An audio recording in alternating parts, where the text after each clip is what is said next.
Davam edirik uşaqlar. Artıq izah 5-ə keçirik və sizlərlə qalmışdıq Əsli və Kərəm dastanında. Uşaqlar, Əsli və Kərəm tipli dastanların qəmli əhvalatlarını danışarkən aşıq dinləyicilərin iynini açmaq, onların əhval-ruhiyyəsini yüksəltməyə ehtiyac durur. Yəni bu məqsəd əsasən dastanı bir neçə dəqiqəliyə yarımçıq saxlayıb məzəli bir qaravəlli vermək olur. Nəbi Xəzridir, Anar, Elçin, Kəmal Abdullah, Bəxtiyar Vahabzadə kimi yazıçılarımız xalq dastanları əsasında roman, povest, hekayə, dram və sair janrlarda əsərlər yazıb. Üzeyir Hacıbəyov, Əsli və Kərəm Koroğlu, Müslüm Ağamayev, Şah İsmail, Zülfüqar Hacıbəyov Aşıq Qərib operalarını eyni adlı dastanlar əsasında yazıb və uşaqlar bizdə epik növün janrlarından biri sayılan gələk atalar sözü. Atalar sözləri. Atalar sözləri uşaqlar əsasən hikmətli ifadələrdə bilirik. Hikmətli, yəni dərin mənalı sözlərimizdir. Məsələn, qələm qılıncdan yazırıq ki, qələm qılıncdan itidir. Qılıncdan itidir. Yaxud məsələn deyirəm ki, qaz lələyi qanun yazar. Qaz lələyi qanun yazar. Yaxud deyirəm ki, dəmiri isti-isti döyərlər. Dəmiri isti-isti döyərlər. Yəni bunlar ümumiyyətlə hamısını yaza bilmirəm. Uşaqlar isti-isti döyərlər. Sizlər üçün üzdən deyim, siz elə qulaq asın. Deməli, bunlar yəni məsələn bugünkü işi sabaha qoyma, güc birlikdədir və s. Atalar sözləri nəsillə ifadə olunduğu kimi nəzmlə də ifadə. Məsələn, el gücü, sey gücü, yüz ölç, bir biç, dost dosta tən gərək, tən almasa gen gərək, saxla zamanı, gələr zamanı.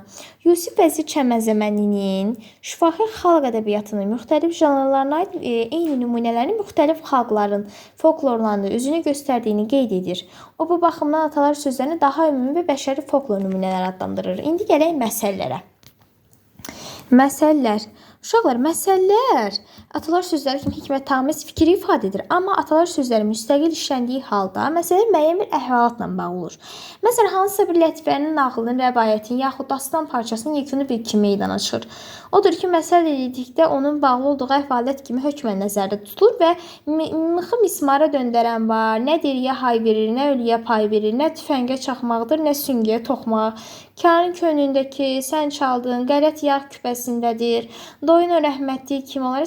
Məsələlər yəni rəvayət və lətifələrdir. Çünki oldun dəyirmançı, çağır gəlsin dən Koroğlu. Yaxud söz dəyirmandakınındır. Söz dəyirmandakıdır daha doğrusu. İgidlik odundur, 9'u qaçmaq kimi məsələlər Koroğlu dastanı ilə əkəndə yox, biçəndə yox, yeyəndə ortaq qarşı məsələ bir xalq dramı ilə bağlıdır.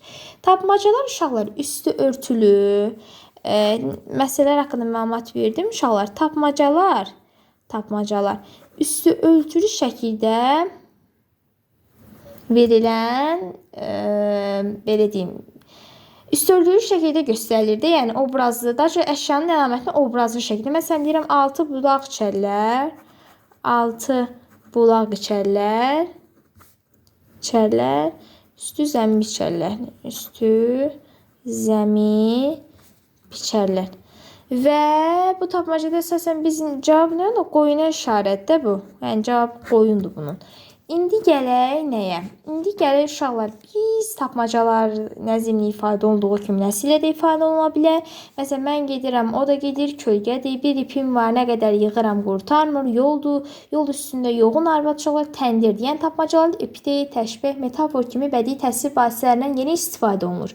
Bunu nəzərdə tutan Yunan filosofu Aristotel var idi ki, tapmacada ən yaxşı düzəldilmiş istiyarə adlandırırdı. Və tapmacanın məzmunca aşıq yaradıcılığında qıfılbəndi xatırladırdı. İndi gələk xalq oyunu, dramatik növdən danışırdıq uşaqlar. Biz deməli demişdik ki, dramatik növə nə aid idi? Burada əvvəldə yazmışdım, səhv etmirəmsə. Xalq oyunları, xalq tamaşaları və şəbihlər daxildir. Və göstərmə üsulu ilə göstərdiyini gələk hamısını izah verər bu haqda uşaqlar. Qulaq asırsınız. Xalq oyunları nədir? Deməli, xalq oyunları uşaqlar xan oyunudur. Və burada oyunun əvvəlində aşıq atmaq yolunu xan, vəzir, cəllad seçir. Və deməli, nə idi bunun adı? Xalq oyunları. Xalq oyunları. Və uşaqlar burada əsasən belə deyim də sizə, xan oğruları sorğu-suala çəkir, onlara müəyyən cəza verir. Məsələn, cərimə kəsir, onları həbs xan oyunundan başqa motal-motal, baxın, motal-motal, daha sonra var idi bizdə yenə əl üstə kimin əli, əl üstə hamının bildiyi oyunlardır, kimin əli. Yəni bunlar hamısı bizim oyunlarımızdır, xalq oyunları. İndi gələk oyunlardan fərqli olan xalq tamaşalarına. Bəzən meydan tamaşaları da deyilir, başqalarına göstərmək üçün icra edilir. Kərvansara həyat şəhərlərində, şəhər kənd meydanlarında göstərilən deməli tamaşalardır. Xalq tamaşaları. Xalq tamaşaları. Məsələn, deyirəm məkanda yox, biçəndə ortaq qardaş, yaxud deyirik ki, kosa, buraya yazaq. Kosa, ekəndə yox, kəndə yox, biçəndə yox, yeyəndə ortaq qardaş. Oldu mu uşaqlar bu? Oldu. Deməli bu oldu bizim. Hətta biç nökər də var idi. Biç nökər. Bunlar oldu bizim nümunələrimiz.